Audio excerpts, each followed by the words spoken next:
안녕하세요. 저는 올해 60대 중반에 접어든 여자입니다. 젊은 시절 풋풋했던 그때가 엊그제 같은데 어느새 저도 반백살이 훌쩍 넘어버렸네요. 어릴 때는 참 하고 싶은 것도 많고 꿈도 많았었는데 이 나이 먹고 몸이 안 따라주니 그냥 집에서 편하게 소파에 앉아 드라마 보는 게 최고로 좋은 것 같아요. 드라마를 보면서 웃기도 하고 주인공이 모진 일을 당하면 같이 화를 내기도 하고 또 감동을 받아 울기도 하면서요. 그런데 드라마에서만 일어날 것 같은 그런 기적 같은 일이 저에게도 일어났다면 믿으시겠나요? 힘들게 살던 저의 삶을 구원해준 기적 같은 이야기. 여러분들에게 자랑 한번 해보고자 합니다. 이런 일이 실제로도 있긴 있구나 하며 들어주셨으면 해요. 우선 40년 전 이야기부터 시작해 볼게요. 저는 20대 중반이던 시절 남편과 정말 불같은 사랑을 했습니다. 길을 지나가다가 통근버스를 기다리는 저에게 첫눈에 반한 남편이 저에게 끈질기게 구애를 한 끝에 저와 남편은 연인이 되었습니다. 저에게는 남편이 첫사랑이었어요. 그 전에도 저에게 관심을 표현하는 남자들은 종종 있었지만 어려운 집안 형편 때문에 돈 버느라 정신없던 저는 번번이 거절하기 일쑤였죠. 저희 집은 홀어머니에 제 밑에는 동생들이 줄줄이 있었기 때문에 큰딸이었던 제가 집안의 생계를 책임질 수밖에 없었습니다. 학교도 제대로 다니지 못하고 어머니를 도와 동생들을 돌보는 일을 하느라 여유 시간도 가질 수가 없었습니다. 그런데 남편을 만난 이후 저는 그런 저의 현실을 다 잊을 만큼 남편에게 푹 빠지고 말았습니다. 그런데 사랑이 너무 컸던 나머지 결혼도 하지 않은 제가 그만 덜컥 임신을 하고 말았어요. 그리고 저와 뱃속의 아기의 존재를 알게 된 남편의 집은 발칵 뒤집혔습니다. 그도 그럴 것이 남편네 집안은 그 동네 사람들은 누구나 다 알만한 부잣집이었기 때문이에요. 아버님은 그 동네의 지역 유지셨고 저희 집안과는 비교할 수도 없을 정도로 많은 재산을 가지고 계셨죠. 사실 남편의 멀끔한 차림새와 왠지 모르게 느껴지는 귀티 때문에 잘 사는 집안일 것이라고 예상은 하고 있었지만 그 정도로 유명한 부잣집 도련님일 줄은 몰랐습니다. 심지어 귀한 외동아들이었죠. 가방끈도 짧고 가진 것도 없는 저 같은 애를 며느리로 들이기에는 성이 안 차는 게 당연했습니다. 너 지금 제정신이니? 어떻게 저런 애를 데리고 와서 결혼을 허락해달라는 거야? 아휴, 이 천치 같은 것. 아니다. 네가 문제가 아니지. 아가씨 말 좀 해봐요. 어떻게 대책 없이 애부터 가져선 어떻게 내 아들을 훔쳤길래 일을 이 지경으로 만든 거예요? 아니, 어떻게 꼬셨길래. 난 절대 안 된다. 절대 이 결혼 허락 못해. 어머님, 제가 잘하겠습니다. 아, 아가씨는 입 다물어요. 아가씨 입에서 나오는 소린 단 한 글자도 듣기 싫으니까. 엄마, 제발 한 번만요. 이 사람하고 저 꼭 결혼해야 돼요. 허락 안 해주시면 우리 뱃속의 아기는 어떻게 하라는 건데요? 네? 말씀해 보세요. 시부모님은 저를 떨어뜨리려고 갖은 애를 쓰셨지만 남편의 어마어마한 고집과 이미 뱃속에서 많이 커버린 아이 때문에 어쩔 수 없이 결혼을 시키게 되셨습니다. 그리고 결혼 후에는 시집살이 때문에 정말 말도 못하게 힘들었어요.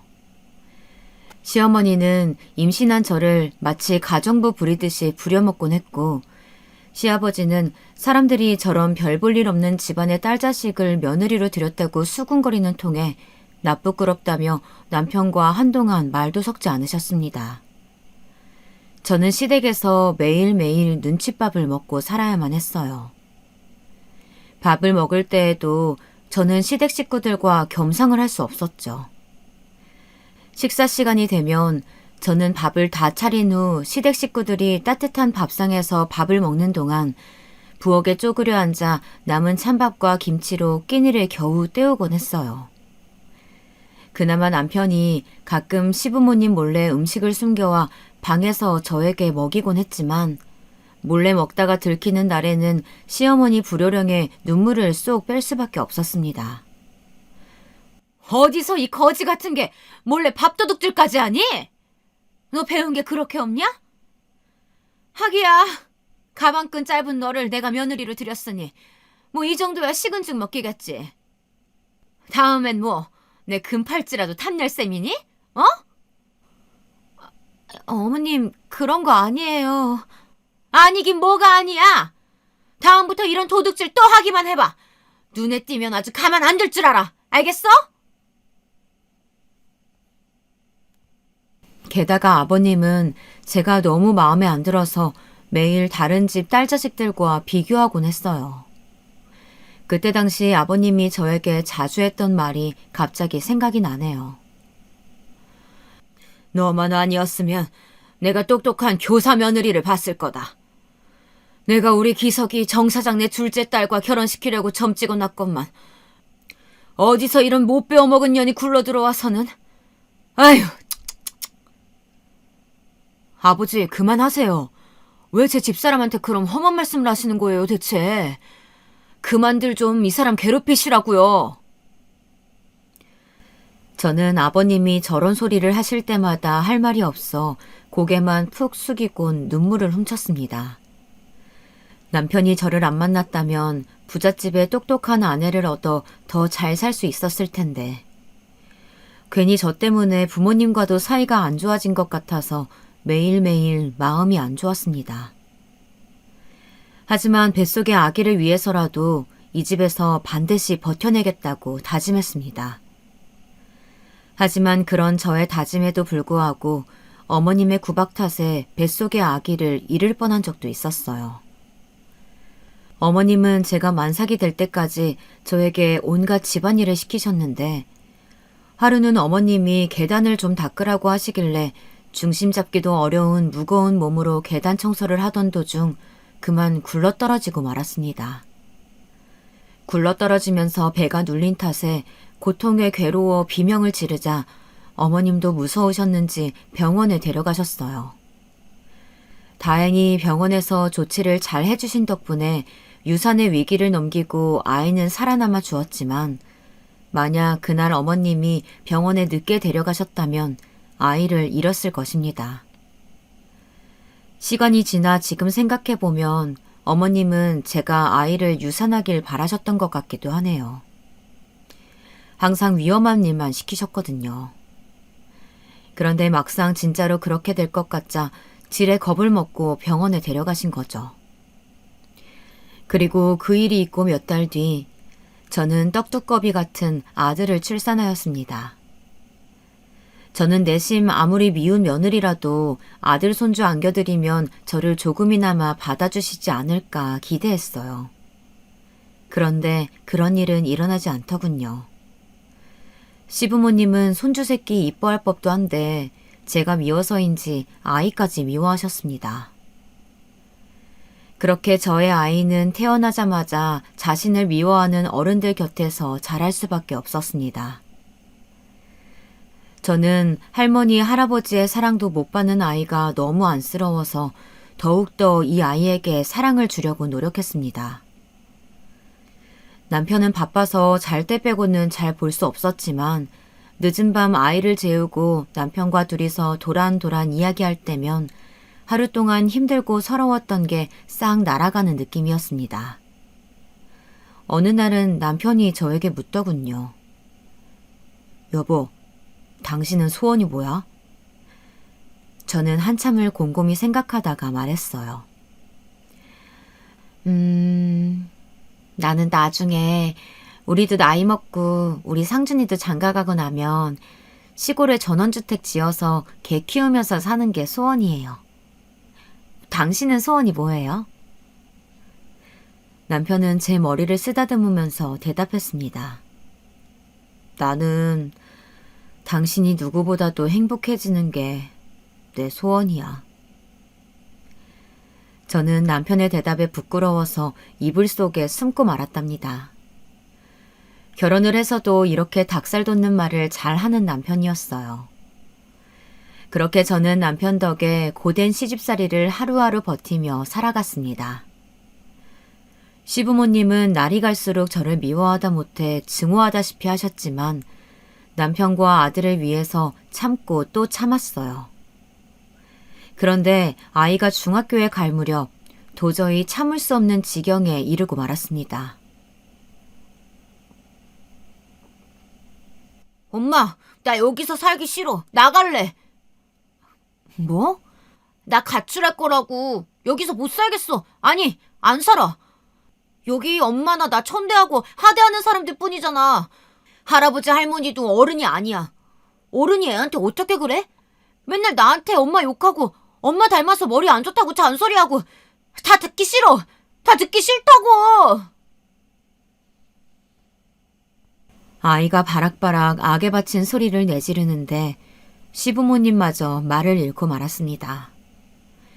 그리고 전 아이가 할머니 할아버지의 막말에 울다 지쳐 잠이 들고 자기는 태어나지 말았어야 한다고 자책하는 모습을 보니 내 아이를 이런 집에서 불쌍하게 키울 수는 없다는 생각이 강하게 들었어요. 그래서 저는 그 길로 남편에게 이혼을 선언했습니다. 뭐? 이혼을 하자고? 아니, 여보, 힘든 건 알지만 당신 부모님하고 인연 끊을 수 있어요? 난 당신이 인연 끊고 나랑 우리 아들이랑 함께 하겠다면 결혼 생활 이어갈래요. 근데 지금껏 봐온 당신이라면 당신은 효자예요. 효자랑은 못 살아요, 나도. 당신은 좋은 사람이지만 시부모님하고는 이제 얼굴 보며 살 자신이 없어요. 여보, 다시 한 번만 생각해 봐줄 순 없는 거겠지? 내가 이런 부탁하는 거 염치 없는 거겠지? 미안해요. 남편은 제 말에 힘없이 입술만 꾹 깨물었습니다. 남편도 알고 있었을 거예요. 제가 얼마나 힘들었는지, 나름대로 속을 사귀고 살았는지. 근데 이제 한계에 다다랐다는 것을 선포하니 본인도 할 말이 없는지 고개를 떨구고 있다 미안하단 말을 하며 눈물을 떨구고 말았습니다. 그러더니 이혼이라는 얘기에 큰 충격을 받았지만 본인 힘으로도 부모님을 말릴 수는 없기에 저와 아이를 깨끗하게 놓아주었어요. 그리고 시댁에서 저에게 한 푼도 내어줄 수 없다고 하시는 통에 남편은 자기가 모은 돈으로 몰래 작은 집 하나를 해주었는데요. 아마 시부모님이 아시면 난리 날 걸 알았기에 아주 비밀스럽게 집도 알아본 모양이더라고요. 남편은 눈물 콧물 범벅이 되어서는 짐을 싸고 나가는 저를 뒤뜰로 불러 이렇게 말했습니다. 여보, 우리 부모님 때문에 내가 이 정도밖에 해줄 수가 없어서 정말 미안해. 당신이 우리 집에서 10년 넘게 그 수모 겪은 거 생각하면 내가 너무 미안해서 가슴이 아파. 이제라도 나 같은 거 있고 상준이랑 행복하게 살아줬으면 좋겠어. 정말 미안해. 저는 무릎을 꿇고 울고 있는 남편을 말없이 안아주었어요. 사실상 남편도 저와 시부모님 사이에서 나름대로 노력을 했다는 걸 알고 있었습니다. 허나 워낙 드세고 강한 시부모님의 압박에 남편마저 어느 순간 그 노력의 끈을 놓아버렸고 자기도 지치고 말았던 게죠. 알았기에 이해했습니다. 그 길로 전 미련 없이 아들과 함께 그 집을 떠났습니다. 그리고 정말 가슴이 찢어지지만 이 집도 있고 남편도 있기로 결심했습니다. 그 이후로 저는 아들과 둘이 살면서 먹고 살기 위해 정말 고군분투했습니다. 아이 낳고 10년 넘게 가정주부로 지냈던 터라 써주는 데는 많이 없었지만 할 수 있는 일은 최대한 가리지 않고 다 했어요. 몸이 편찮으셨던 친정엄마는 몇 년 전 돌아가시고 동생들은 각자 살기 바빠서 어디 도움 청할 곳도 없었습니다. 그래도 남편이 집을 해준 덕에 아이와 함께 몸 뉘일 곳은 있어서 다행이었죠. 가끔 남편이 생각나긴 했지만 그럴 때마다 어차피 나와는 다른 세상에 살던 사람이니 모도를 나무 쳐다봤다가 벌 받은 거라고 생각하기로 했습니다. 그리고 홀로 아들을 키운 지 몇 년째. 밤낮 없이 열심히 돈을 벌다 보니 그래도 돈이 모이긴 모이더라고요. 남편이 해준 집도 집값이 올라 더 좋은 집으로 이사를 갈 수 있게 되었습니다. 사실 그동안 아들을 혼자 키우면서 차라리 시댁에 아이를 주고 왔으면 이 아이만큼은 지금보다 훨씬 넉넉하게 살았을 텐데 하는 생각이 들 때도 있었지만 아이가 시댁에서 구박대기로 살았을 생각을 하니 아찔하더라고요. 그래서 아이를 데리고 나온 게 잘한 결정이라고 생각하다가도 또 한편으로는 아이가 나중에 커서 저를 원망하면 어쩌나 걱정도 많이 했어요. 그런데 점점 돈이 모이고 좋은 집으로 이사도 가게 되니 한실은 마음이 놓이더라고요. 그리고 그맘때쯤 여기저기 직장을 옮기던 저는 우연히 한 회사에 들어가게 되었습니다. 직원이 몇 명 안 되는 작은 회사여서 온갖 잡일을 다 해야 했죠. 하지만 저는 아들을 대학에 보내기 위해서는 찬밥 더운 밥 가릴 수 없었기 때문에 열심히 다녀야만 했습니다. 매일 야근에 끼니도 제때 챙기지 못하고 회사 일이라면 만사 제쳐두고 달려들어 붙잡곤 했어요. 그래서인지 아들은 엄마, 오늘도 고생했지? 아니야. 우리 아들 혼자 밥도 잘 차려 먹고 이제 다 컸네. 아니야. 엄마 고생하는데 내가 못 도와줘서 미안해. 공부 내가 열심히 해서 꼭 좋은 데 취직해서 우리 엄마 일 안 할 수 있게 해줄게. 힘든 제 마음을 알아주기라도 하듯 말도 잘 듣고 때론 어깨도 주물러주며 애교를 피우더라고요. 그리고 그렇게 공부를 열심히 하여 엄마를 호강시켜주겠다던 아들은 좋은 대학에 들어가게 되었습니다. 아들이 명문대에 붙었다는 소식을 들은 날 어찌나 감격스럽고 기분이 좋던지 새삼스럽게 눈물이 나서 혼났습니다. 혼자 아이를 키우며 고생했던 일들도 주마등처럼 스쳐 지나가며 스스로 참 장하다는 생각도 들었고요.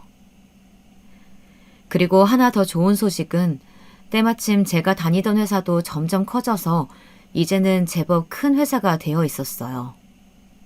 거의 초창기 멤버였던 저는 꾸준히 회사를 다닌 덕에 아들이 대학을 졸업할 때쯤에는 직급도 꽤 오르게 되었습니다. 사실 저같이 가방끈 짧고 배운 거 없는 사람이 이렇게 되기는 힘들죠. 하지만 제 성실함을 좋게 봐주시고 가족같이 챙겨주시는 사장님 덕에 저는 점점 연봉이 올라 삶의 여유가 생기기 시작했습니다.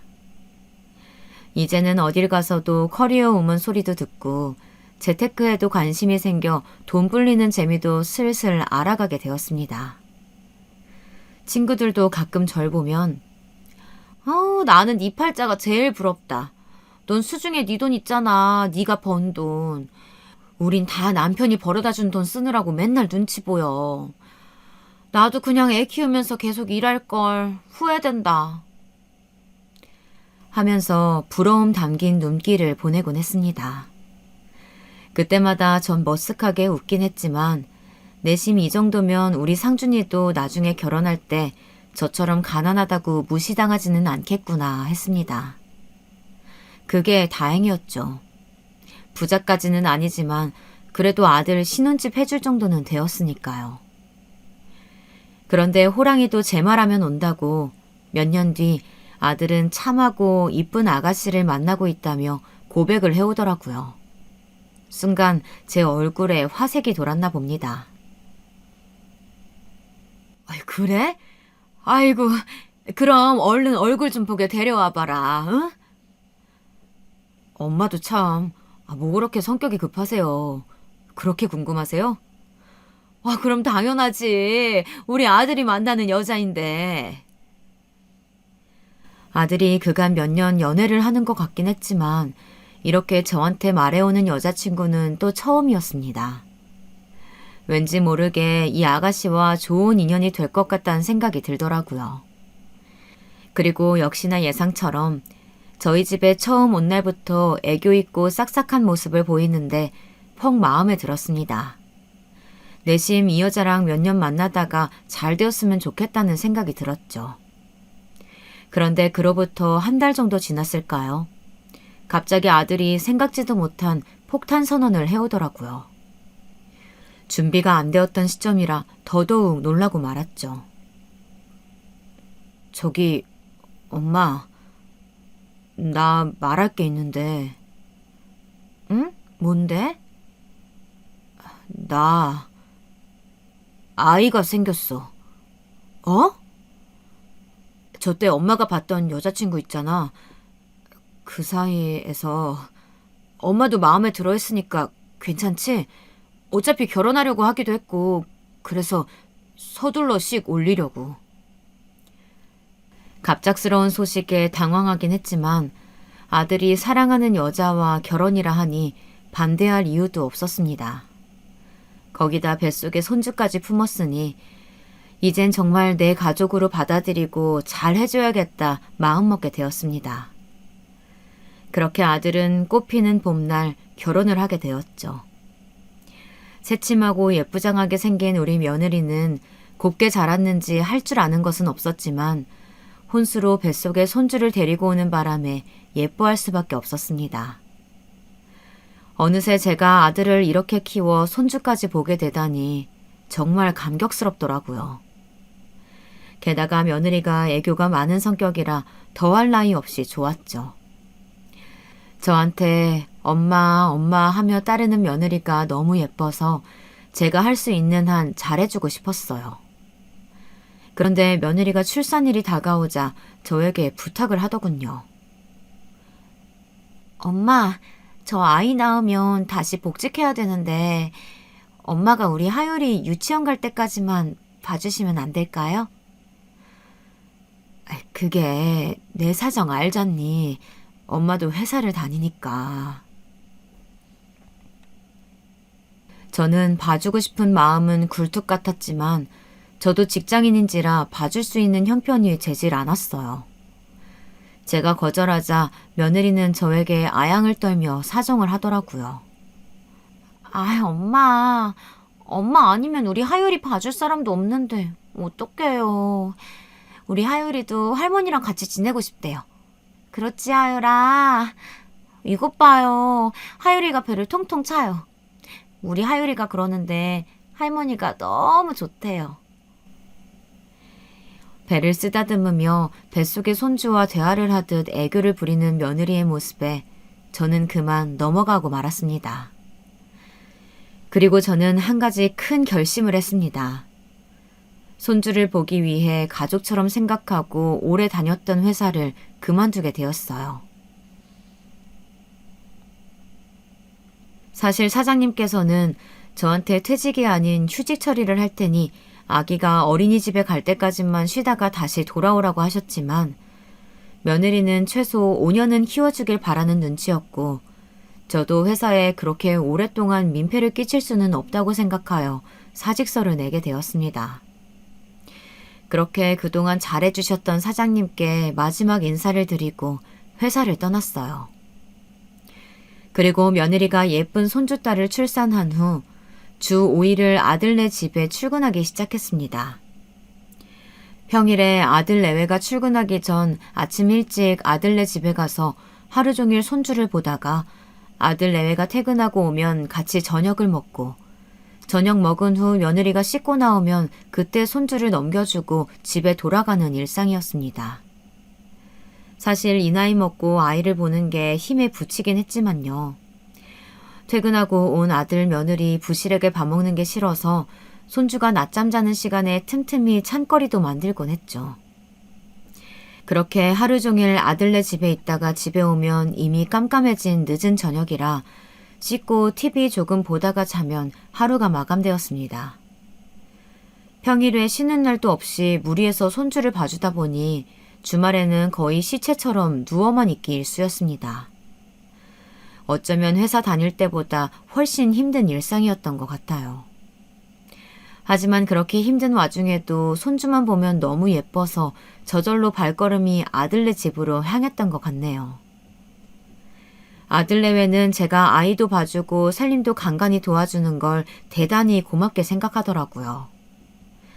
퇴근하고 온 아들은 밥 먹은 후 제 어깨를 주물러 주기도 하고 며느리는 여전히 애교를 부려가며 저한테 고마운 마음을 표현하곤 했어요. 엄마, 하율이 보느라 바쁘셨을 텐데 언제 이런 반찬은 다 하셨어요. 아우, 진짜 둘이 먹다가 하나가 죽어도 모를 정도로 맛있어요. 역시 우리 엄마 최고. 그래? 맛있니? 아유, 다행이구나. 많이들 먹어라. 며느리가 제가 만든 반찬이 너무 맛있다며 호들갑까지 떨어가며 칭찬해주니 저도 어깨가 으쓱하더라고요. 시어머니라면 질색팔색하고 싫어하는 며느리들이 많은데 우리 며느리는 그런 것도 없이 저를 너무 잘 따르고 좋아해주니까 그렇게 예쁠 수가 없었습니다. 주변에서도 우리의 이런 관계를 신기해 하더라고요. 보통 고부 갈등이 있기 마련인데 잘 지내는 관계가 참으로 보기 좋다면서요. 제 친구들도 며느리는 몇 번 본 적이 있었는데 시어머니 공경을 참 잘한다고 칭찬이 자자했습니다. 그렇게 나이가 들고 나니 어느 날 문득 홀로 아들을 키우며 힘든 때도 많았는데 이렇게 아들이 예쁜 세 식구를 둘이나 데려와 화목하게 지낼 수 있게 되니 이제 제가 가진 모든 것을 이 아이들에게 주어도 좋겠다는 생각이 들었어요. 그래서 몇 년이 지나 손녀딸이 유치원에 들어갈 때가 되자 저는 제가 가진 모든 재산을 이 아이들에게 주고 남은 여생을 지금처럼 행복하게 살기로 결심했습니다. 그런데 친구들은 이를 두고 조금 반대를 하더라고요. 얘, 요즘 얼마나 흉흉한 일이 많은데 뭐 그런 큰 결정을 해. 조금 있다가 넘겨. 뭘 벌써부터 넘기려고 하니? 그러게나 말이야. 100세 시대라잖아. 지금 넘기면 또 나중에 일이라도 생기면 어쩌려고. 허나 전 애초에 친구들의 말을 그냥 흘려넘기곤 했어요. 내 며느리고 아들인데 당연히 내가 더 잘 안다고. 나한테 얼마나 잘하는 애들인데 하면서요. 친구들도 직접 며느리 행실을 보긴 했던 터라 더 말을 잇지는 못하더라고요. 지금은 그때의 제 행동을 무척이나 후회하지만 그땐 그만큼 아이들을 끔찍이 믿었습니다. 저는 하루 나를 잡아 아들 내외를 앉혀두고 말했습니다. 나는 너희가 이렇게 행복하게 사는 걸 보니까 이제 죽어도 여한이 없구나. 내가 가진 재산이 그렇게 많지는 않다만 어차피 죽으면 너희한테 물려줄 거 좀 더 일찍 물려주면 너희들도 편하지 않겠니? 한 살이라도 젊을 때 돈이 있어야 고생을 덜하고 살지. 나는 나이 먹고 어디다가 쓸 데도 없구나. 정말이에요, 엄마? 세상에 뭐라고 말해야 할지 모르겠어요. 너무 감사해요. 제 말에 놀라는 아들 내외에게 저는 제가 살던 집과 그동안 모아두었던 예금과 적금, 그리고 퇴직금이 들어있는 통장까지 전부 다 주겠다고 말했습니다. 나에게는 가끔 커피나 사 먹을 용돈 정도만 주면 되니 이참에 너희들과 같이 살게 해달라고 하면서요. 그러자 아들과 며느리는 감격하여 고개를 세차게 끄덕이더군요. 엄마, 당연히 제가 모시고 살아야죠. 우리 하율이랑 다 같이 행복하게 살아요. 며느리가 망설이지도 않고 미소를 한가득 머금고 말하더라고요. 사실 아들네에게 말하기 전부터 혹시나 합가를 거부하면 어쩌나 하는 걱정에 가슴 언저리가 막힌 듯 갑갑했는데 며느리가 저렇게 말해주니 속 시원하게 가슴이 뻥 뚫린 느낌이었습니다. 저는 아들보다도 며느리에게 너무 고마워서 며느리의 손을 잡고 고맙다, 고마워 하고 연신 말했습니다. 그리고 그 이후 저는 아들네 집에서 생활을 하게 되었어요. 사실 그 전에도 잠만 집에 가서 잤지 평일에 5일 내내 아들네 집에서 생활했기 때문에 별반 달라진 건 없더라고요. 그래도 이제는 손녀딸이 유치원에 가니 낮에는 시간이 좀 생겨서 청소며 빨래며 집안일을 좀 더 도와줄 수 있게 되었습니다. 손녀딸도 아기 때부터 제 품에서 컸다 보니 저를 잘 따르고 좋아했죠. 밤에 할머니랑 같이 자고 싶다고 땡깡을 부릴 때에는 그렇게 예쁠 수가 없었습니다. 그렇게 저는 하루하루 아들과 손주와 함께 행복한 나날을 보냈어요. 그런데 합가한 지 1년 정도 지났을 즈음부터 며느리가 슬슬 변하기 시작했습니다. 제가 낮에 몸이 안 좋아서 집안일을 해놓지 못하면 퇴근하고 온 며느리가 짜증을 내곤 했습니다. 엄마, 빨래 안 해놓으면 어떡해요. 내일 출근할 때 입고 갈 옷 없는데. 오늘 야근하고 와서 피곤해 죽겠구만. 일하는 사람 생각도 좀 하세요. 그게 내가 하려고 했는데 오늘 하루 종일 청소하고 하느라 정신이 없었다. 지금 그걸 변명이라고 하는 거예요? 정말 내가 미치고 팔짝 뛰겠네. 얼른 하세요. 그래. 며느리가 날선 목소리로 저에게 짜증을 낼 때면 저는 괜히 미안한 마음에 아픈 몸을 이끌고 집안일을 마저 하곤 했습니다. 저도 30년 가까이 직장에 다녀봐서 알지만 퇴근하고 집에 와서 쉬고 싶은데 집안일까지 해야 되면 그게 얼마나 스트레스인가요. 집에서 쉬는 제가 하나라도 더 해야죠. 저는 그저 아들네외 사는데 불편함이 없도록 이 한 몸 보탬이 될 수 있다면 그것만으로도 바랄 게 없었습니다. 그런데 처음에는 며느리가 짜증이 잦아지길래 요즘 회사에서 스트레스 받는 일이 많은가 보다 하고 생각했습니다. 아니면 저랑 같이 살다 보니 정말로 저를 엄마처럼 편하게 생각해서 그러는 것 같기도 했고요. 어느 쪽이든 간에 이 정도는 감당할 수 있는 수준이니 최대한 며느리의 기분에 맞춰주고자 했습니다. 하지만 얼마 지나지 않아 왠지 모르게 저를 하대하는 느낌이 들기 시작하자 기분이 조금 이상하더라고요. 그리고 하루는 주말에 다 같이 점심을 먹을 때였어요. 제가 음식을 다 해놓고 며느리와 같이 상을 차리는데 분명히 새로 밥을 했음에도 불구하고 며느리가 제 밥만 찬밥을 떠놓은 게 아니겠어요? 물론 평소에 밥을 하면 남은 찬밥이 아까워서 제가 먹곤 했지만 대놓고 저에게만 찬밥을 주니 조금 어리둥절했습니다. 그 후 이런 상황이 몇 번 반복되자 이상한 낌새를 눈치챈 제가 손녀딸에게 말을 거는 척하면서 은근슬쩍 말을 꺼내 보았습니다. 아이고 하유라, 할머니 밥은 차가워서 못 먹겠다. 그러자 며느리가 무심한 말투로 이렇게 말하더군요. 엄마 원래 찬밥 좋아하시잖아요. 찬밥 버리기도 아까운데 그냥 드세요. 아니면 데워드려요? 아니다, 됐다. 굳이 새밥도 아닌 찬밥을 데워주겠다는 며느리의 말에 기분이 상했지만 됐다고 하고선 찬밥을 꾸역꾸역 먹었어요. 그리고 그 후에도 며느리가 식사 때마다 저에게 찬밥을 줬지만 저는 굳이 새 밥을 떠와 먹곤 했습니다. 제가 찬밥을 놔두고 새 밥을 떠오면 며느리가 기분 나쁜 눈초리로 쳐다보았어요. 그리고선 쿵쿵거리며 찬밥을 싱크대에 쏟아붓고 씩씩거렸죠. 내가 먹는 밥이 그렇게 아까운가? 하는 생각에 서러웠지만 티내지 않으려고 노력했습니다. 며느리는 아마 언젠가부터 제가 쓰는 돈, 제가 먹는 밥, 제가 쓰는 물건 등 모든 것이 아깝다고 느껴졌나 봐요. 머리를 감을 때는 샴푸를 한 번만 짜라는 둥, 낮에 집에 혼자 있을 때는 보일러를 켜지 말라는 둥, 유독 제가 쓰는 것에만 아껴 쓰자며 잔소리를 해댔습니다.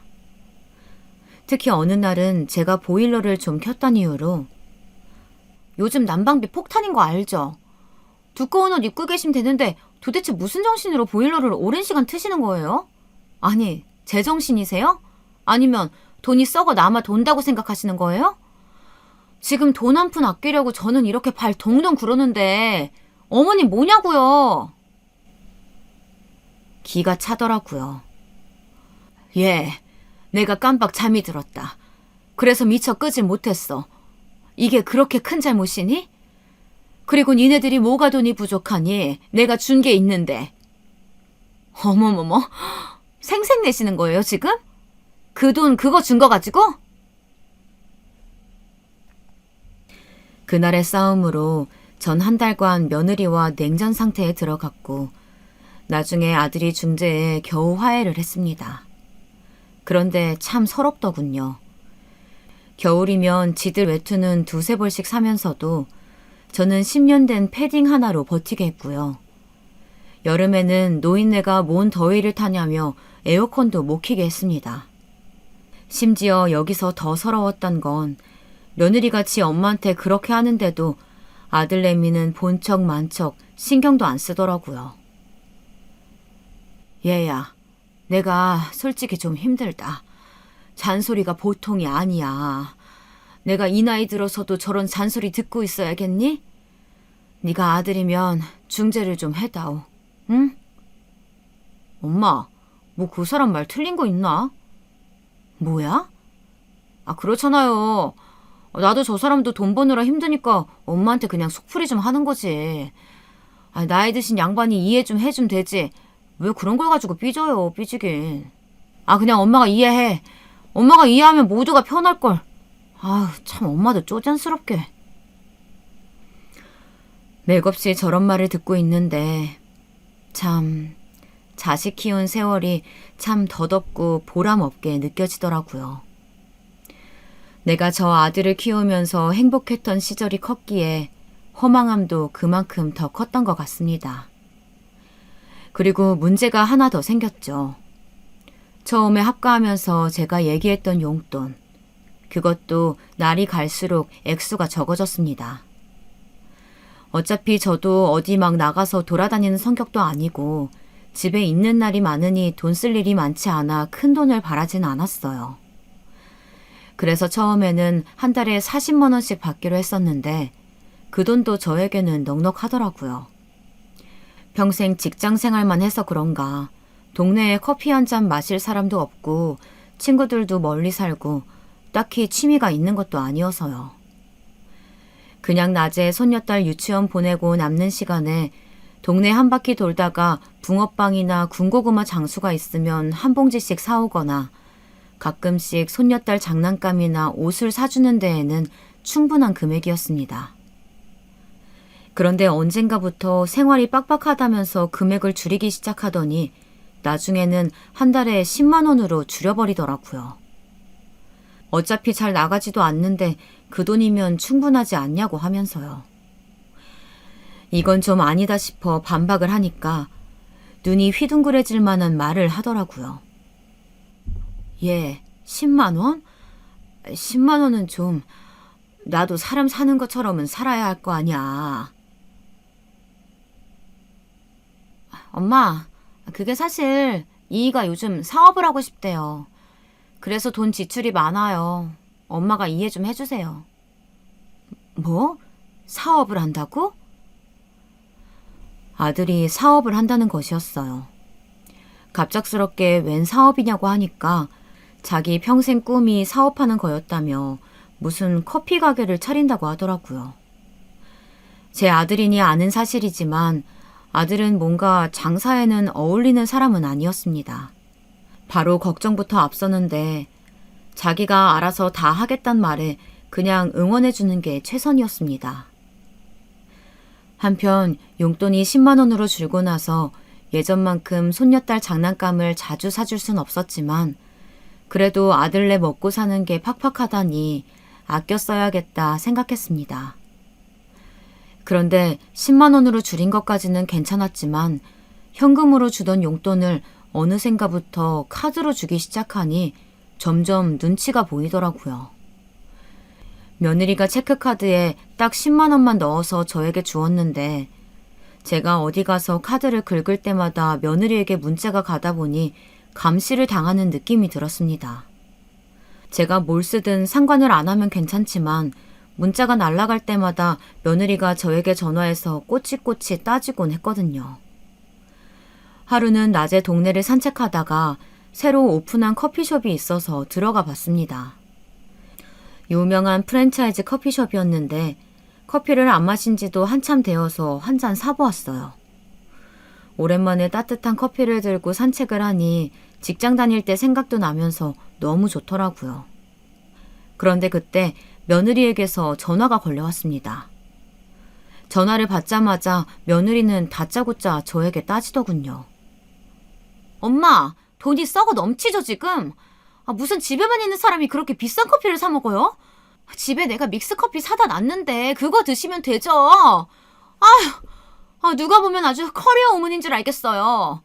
정 먹고 싶으면 집 앞에 1,500원짜리 아메리카노도 파는데 굳이 왜 비싼 데 가서 드시는 거예요? 저는 당황하여 순간 말이 안 나왔지만 숨을 내쉬고 침착하게 얘기했습니다. 아니 집 앞에 새로 커피숍이 오픈했길래 한번 가봤는데 내가 금액까지는 생각을 못했네. 그래. 네가 요새 돈 버느라 힘들 텐데 내가 좀 생각이 짧았다. 제가 언짢은 기분을 숨기고 수그리듯 말하자 며느리는 기세등등해져서 더 언성을 높였습니다. 알면 좀 조심하세요. 그렇게 쓸데없는 데다가 돈 쓸 거면 용돈 더 줄일 수밖에 없어요. 아시겠어요? 어디 5만 원으로 줄여드릴까요? 며느리의 성화에 저는 풀이 죽은 목소리로 알겠다고 조심하겠다고 대답할 수밖에 없었습니다. 모아놓은 돈과 퇴직금까지 탈탈 털어 아들 내외에게 줘버린 탓에 제 수중에는 10,000원 한 장 없었으니까요. 더군다나 언젠가부터 용돈 외에는 일절 저에게 돈을 쓰지 않는 아들 내외 때문에 사소한 병원 진료비 같은 것도 최대한 용돈으로 해결해야 했는데요. 이런 상황에서 괜히 며느리의 심기를 건드렸다간 제 삶만 더 힘들어질 뿐이었습니다. 그리고 며느리는 제가 쓰는 병원비도 아까워했기 때문에 저는 항상 감기에도 걸리지 않도록 조심했습니다. 30여 년 전 아들을 낳았을 때 산후조리도 하지 못하고 시집살이에 고생만 한 탓에 무릎이며 허리며 성한 곳이 없었지만 물리치료를 다니고 싶다고 말하기에도 눈치가 보여 꾹꾹 참기만 했습니다. 그러다가 어느 날 빨래 바구니를 옮기던 저는 그만 손목을 삐끗하고 말았습니다. 처음에는 살짝 욱신거리기만 했는데 다음 날이 되니 손목이 부어서 잘 움직여지지 않더라고요. 살짝만 움직여도 시큰거리고 바늘로 찌르는 듯이 아픈 탓에 집안일에 손을 댈 수가 없었습니다. 어쩔 수 없이 저는 병원을 가야겠다고 며느리에게 말을 했어요. 하율 엄마야, 내가 어제 손목을 삐끗했는데 뭐가 잘못됐는지 손목이 퉁퉁 부어서 움직일 수가 없네. 내일 병원에 좀 가야 될 것 같은데 병원비가 좀 모자라서. 그러자 며느리는 제 손목을 힐끔 보더니 말하더라고요. 그거 그냥 얼음찜질하면 낫는 거 아니에요? 굳이 병원에 가셔야 돼요? 괜히 병원에 돈 갖다 바치지 말고 그냥 얼음찜질이나 해보세요. 며느리의 매정한 말에 저는 어쩔 수 없이 며칠 더 지켜보기로 했습니다. 하지만 얼음찜질을 해보고 마사지도 해보고 했지만 손목의 통증은 점점 더 심해질 뿐이었습니다. 그래서 며느리에게 다시 한번 얘기를 해보았는데 며느리도 제가 손목 때문에 집안일을 못하자 그건 또 그것대로 불만이었는지 빨리 병원에 다녀오라며 카드를 던져주더군요. 저는 바닥에 떨어진 카드를 주우면서 너무 서러웠지만 한마디 말도 못하고 돌아섰습니다. 그리고 며느리가 준 카드로 병원에서 며칠간 치료를 받으니 점점 상태가 호전이 되더라고요. 이제는 집안일도 다시 할 수 있게 되었습니다. 그런데 그 병원비 사건 이후로 며느리가 저에게 대놓고 면박을 주기 시작했어요. 하루는 제가 집안일이 밀려 아들 내외 먼저 저녁을 먹게 한 후 혼자서 늦은 저녁을 먹고 있었어요. 대충 밥 한 그릇 떠다가 있는 반찬에 먹고 있는데 씻고 나온 며느리가 저를 확 쏘아보더니 소리를 빽 지르더라고요. 아휴, 밥은 또 진수성찬을 차려 먹네. 언제까지 밥만 축낼 거예요? 낮에 할 일도 없으면서 밥만 축내지 말고 일이나 좀 해요. 제발 밥값 좀 하시라고요. 네? 저는 며느리의 말에 깜짝 놀라 먹던 밥 숟가락을 떨어뜨렸습니다. 순간 내가 왜 이런 취급을 당해야 하나 너무 서러웠어요. 내가 집도 해주고 재산도 전부 다 줬는데 밥 한 술 뜨는 게 그렇게 아까울까요? 분명 예전에는 애교도 많고 이쁜 짓을 많이 하던 며느리였는데 지금은 그저 저를 식충이로만 보고 경멸하는 그런 사람이 되어 있었습니다. 저는 목에서 뭐가 콱 막힌 듯 넘어가지 않아 먹던 밥을 치우고 자리에서 일어났어요. 밥값이라고 했니? 밥값 충분히 하지 않았니? 내가 사준 집에서 내가 가정부 노릇하며 이날 이태껏 살고 있는데 이 정도로도 부족해? 그러자 며느리는 잠깐 꼴먹은 벙어리가 되더니 뒤돌아서는 제 뒤통수에다 대고 또 중얼거리더군요. 밥은 왜 또 남기고 난리야. 아까운 줄도 모르고. 아우, 속 터져. 저는 며느리의 혼잣말을 들었지만 애써 모른 척하며 방으로 들어갔습니다. 그리고 서러운 마음에 이불 속에서 얼마나 숨죽여 울었는지 몰라요. 그리고 저는 그날 이후로 일자리를 알아보기 시작했습니다. 내가 억울해서라도 다시 일을 해야겠더라고요. 지가 손주 봐달라고 간청하는 탓에 그 좋은 회사도 그만두고 눌러 앉은 건데 이제 와서 쓸모없는 뒷방 늙은이 취급이라뇨. 그리고 며느리가 저를 구박할 때마다 옆에서 한숨만 내쉬는 아들도 내심 제가 다시 일하기를 바라고 있는 것 같더라고요. 내가 지를 어떻게 키웠는데 괘씸한 마음에 매일 밤잠을 설쳤습니다. 이럴 줄 알았으면 재산을 다 주지 말 걸 하고 후회도 해보았지만 이미 다 지나간 일일 뿐이었습니다. 저는 하루빨리 일자리를 구해서 더 이상 저것들한테 기 안 죽고 떵떵거리며 살고 싶었지만 나이가 나이인지라 뽑아주는 곳이 없더군요. 나름 전에 다니던 회사에서 많은 연봉을 받고 다녔어서 같은 직종으로 경력을 인정받아 들어가고 싶었지만 쉽지 않았습니다. 그래서 어쩔 수 없이 몸 쓰는 일을 알아볼 수밖에 없었어요. 그러던 중 어느 제조회사에서 구내식당 주방 보조를 뽑는 공고를 보게 되었습니다. 주방 일은 아들이 어렸을 때 잠깐 해본 적이 있어서 얼마나 힘든지 알고는 있었지만 눈칫밥 먹고 사느니 몸이 힘든 게 낫다 싶어서 지원해 보았습니다. 면접 보러 오라는 말에 가보았더니 이름은 처음 들어봤지만 꽤 규모가 있는 회사더라고요. 회의실에서 담당자와 면접을 보고 있는데 회의실 창문 밖에서 누군가 쳐다보는 느낌이 들었습니다.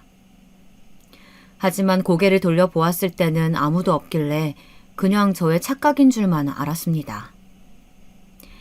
그리고 면접이 끝난 다음 날 아쉽게도 채용하지 않기로 했다는 문자를 받았죠.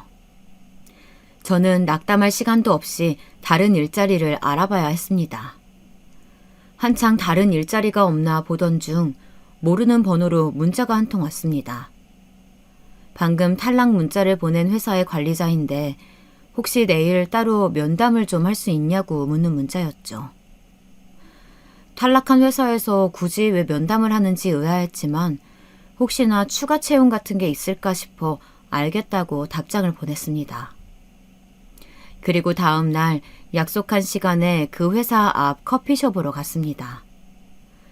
앉아서 기다리고 있는데 멀리서 한 중년의 남자가 저를 향해 다가오는 것이 보였어요.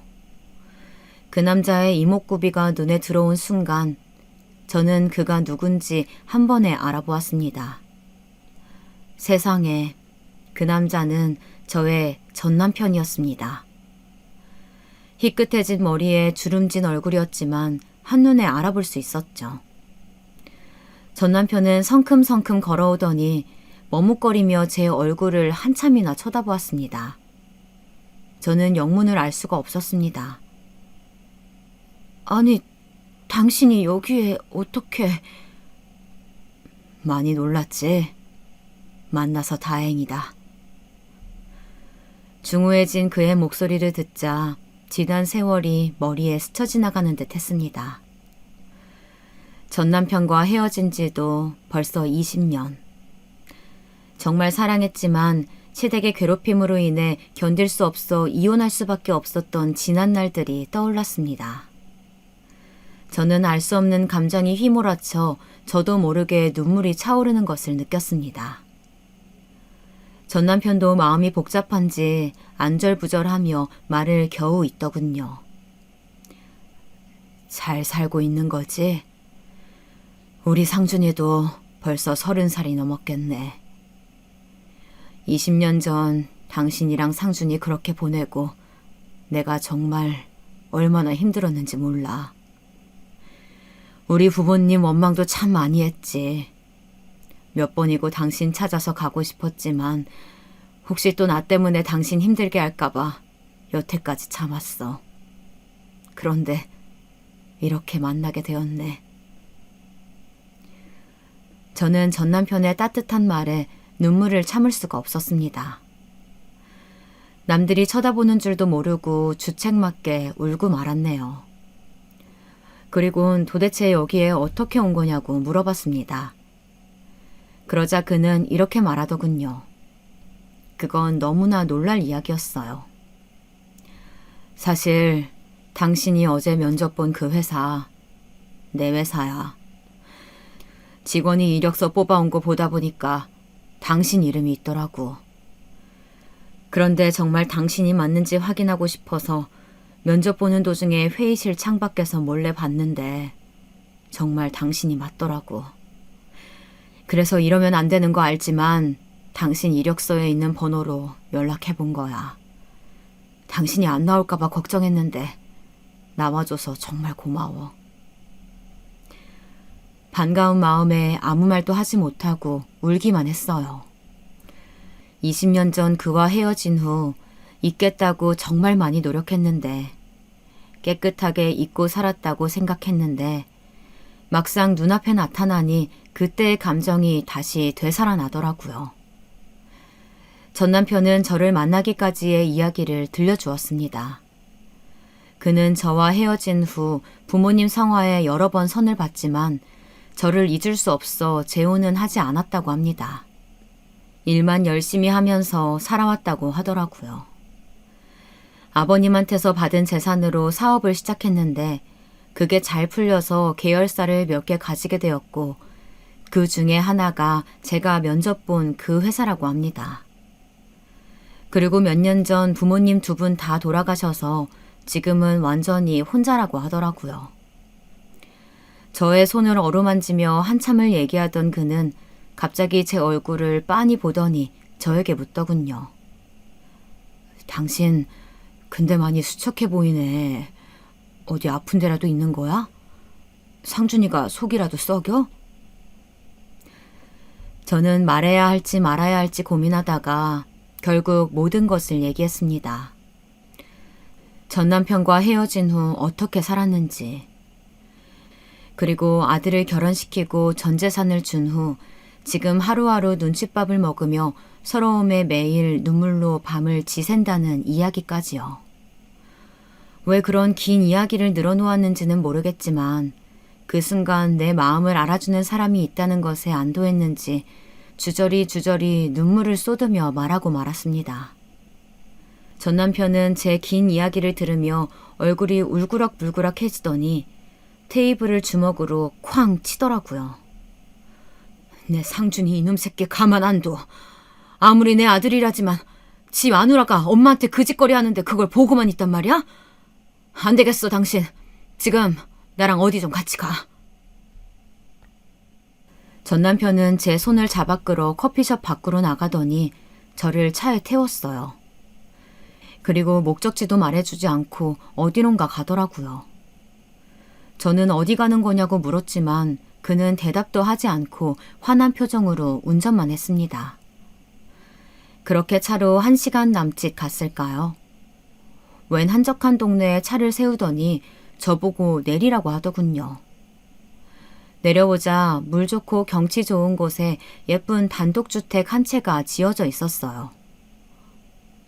여보, 여기가 어디예요? 저는 전 남편을 멀뚱멀뚱 쳐다보며 물었습니다. 그러자 제 어깨를 다정하게 잡고 이야기하더군요. 당신 예전에 전원주택 지어서 사는 게 꿈이라고 했었잖아. 사실 당신이랑 헤어지고 나서 당신이랑 상준이 생각에 괴로울 때마다 그 전원주택 얘기가 생각이 나더라고. 꼭 당신을 행복하게 해주고 싶었는데. 그래서 나중에라도 기회가 된다면 당신에게 사죄하고 싶어서 5년 전쯤에 지어놓은 집이야. 지금은 내가 별장으로 쓰고 있지만. 그는 잠깐 말을 멈추더니 제 눈을 똑바로 쳐다보며 다시 이야기했습니다. 당신 짐 싸가지고 그 집에서 나와. 내가 당신 어떤 마음으로 보냈는데 당신 그런 꼴 당하면서 사는 거 난 못 봐. 당신이 상준이한테 준 전 재산 몇 배는 더 내가 당신한테 줄 수 있으니까 남은 여생 여기서 편하게 살자. 어? 이제 당신 괴롭히던 우리 부모님도 안 계시잖아. 상준이 그놈은 내가 버릇을 단단히 고쳐놓을 테니까 걱정하지 말고. 아니, 그래도... 저는 그의 갑작스러운 말에 뭐라고 대답해야 될지 모르겠더라고요. 오늘 아침까지만 해도 커피 한 잔 사 먹을 수 없는 비루한 인생이었는데 갑자기 전 남편이 나타나 이렇게 꿈만 같은 제안을 하니 어안이 벙벙하여 제대로 생각을 할 수가 없었습니다. 저는 아무래도 하루아침에 결정할 수 있는 문제가 아닌 것 같아 조금만 더 생각할 시간을 달라고 했어요. 그리고는 오랜만에 전 남편과 산길을 산책하며 즐거운 시간을 보냈습니다. 집에 돌아간 후 저는 전 남편과 만난 것에 대해 아들과 며느리에게 입도 뻥끗하지 않았습니다. 며느리는 저보고 어딜 그렇게 싸돌아다니냐며 또 면박을 주더군요. 저는 며느리의 말을 한 귀로 듣고 흘린 후 오랜만에 편안하게 잠이 들었습니다. 그리고 그날 이후 저는 전 남편과 계속 연락과 만남을 지속했어요. 그와 다시 합치는 문제에 대해서는 조금 더 고민이 필요할 것 같아서 차차 만나면서 생각해 보기로 했습니다. 사실 20년 만에 만나서 그때의 그 감정이 남아있을 거라고는 생각도 못했는데 채 3번도 만나기 전에 20년 전 내가 사랑했던 그 남자가 아직도 나를 사랑하고 있다는 것. 그리고 저도 아직 그를 사랑하고 있음을 깨닫게 되었습니다. 그렇게 그와 재회한 지 한 달 뒤 저는 그의 제안을 받아들이기로 했습니다. 그리고 아들 내외가 손녀딸을 데리고 나들이를 간 주말 아침 저는 방에서 조용히 짐을 쌌습니다. 워낙 가진 게 없어서 짐이라곤 옷 몇 가지 뿐이더라고요. 저는 쪽지 한 장 남기지 않은 채 집을 떠났습니다. 그동안 웃을 일도 울 일도 많았던 이 집에 정도 많이 들었을 텐데 생각보다 떠나는 발걸음이 가볍더라고요. 그리고 저는 집 앞에 마중 나와 있던 그의 차를 타고 그와 함께 살 그 집으로 떠났습니다. 떠나는 차 안에서 설레임과 기대감으로 마음이 붕붕 뜨더라고요. 전 남편이 준비한 그 집에 도착한 이후 저에게는 새로운 삶이 시작되었습니다. 그렇게 시간이 흘러 지금은 남편과 함께 그 집에서 지낸 지 벌써 2달째입니다. 남편은 이 집의 명의를 제 이름으로 돌려주었고 편하게 쓰고 싶은데 쓰라며 한도가 넉넉하다 못해 넘치는 카드를 제게 주었어요. 막상 또 돈이 많이 생기니까 어디에 써야 될지 잘 모르겠네요. 그러고 보니 짐을 싸서 이 집으로 온 날 마당에 백구 한 마리가 반겨져서 놀랐던 기억이 나네요. 제가 개 키우면서 살고 싶다는 말도 어쩜 잊어버리지도 않았는지 그의 섬세한 마음에 감동하지 않을 수가 없었습니다. 집은 또 얼마나 아늑하게 꾸며놨는지 소파에 앉아 책만 읽고 있어도 따뜻한 햇살에 스르륵 잠이 들 것만 같은 기분이었습니다. 남편이 출근하면 혼자 음식도 해먹고 강아지와 산책도 하고 나른하게 낮잠도 자기도 하면서 평온한 일상을 보내고 있어요. 이렇게 느긋한 일상을 보내는 게 아마 난생 처음인 것 같네요. 그리고 아들과 며느리에게서는 제가 집을 떠난 날부터 전화와 문자가 여러 통 왔지만 그냥 잘 지내고 있으니 신경 쓰지 말라고만 답장을 보내고 연락을 받지 않았습니다. 남편이 자기가 해결하겠다고 해서 저는 신경 쓰지 않기로 했습니다. 남편은 이후로 따로 아들을 만나서 그간 있었던 이야기들을 해주고 혹시나 내 재산을 노리고 있거든 네가 정신 차리기 전에는 국물도 없으니 그렇게 알라고 했다네요. 돈독 오른 며느리는 20년 만에 나타난 시아버지가 부자라는 사실을 알고선 어떻게든 저에게 잘 보이려고 요즘 난데없이 애정 있는 말투로 문자를 보내곤 해요. 엄마, 며느리 안 보고 싶어요? 난 엄마가 너무 보고 싶은데. 너랑 볼 일 없다. 연락하지 말아라. 네, 제가 이 여우짓에 2번 속나요. 나중에 손녀딸에게 해줬으면 해줬지 며느리에게 무언가를 더 해주는 일은 앞으로 절대 없을 겁니다. 솔직히 남편이 아들에게 언제까지 매정하게 대할지는 저도 잘 모르겠어요. 겉으로는 매정하게 대하지만 그래도 20년 만에 만난 아들이라고 속으로는 가슴 아파하는 게 보이더라고요. 혹시 조만간 남편이 마음이 약해져서 아들에게 떡하니 재산을 준다고 해도 남편의 재산이니 제가 왈가왈부할 수는 없겠죠. 저는 그저 제가 그 집으로부터 벗어나게 된 것만으로도 너무 감사하고 만족합니다. 남편은 어쩌면 저에게는 백마탄 왕자님인지도 모르겠어요. 불행한 삶으로부터 저를 구해주었으니까요. 이런 제 이야기 정말 드라마에 나올 법하지 않나요? 저도 가끔 이게 꿈인지 생시인지 헷갈린답니다. 그럼 제 이야기는 여기서 마치도록 할게요. 여러분의 인생에도 드라마 같은 기적이 일어나길 바라면서 글을 마무리하겠습니다. 행운 가득한 하루 되세요.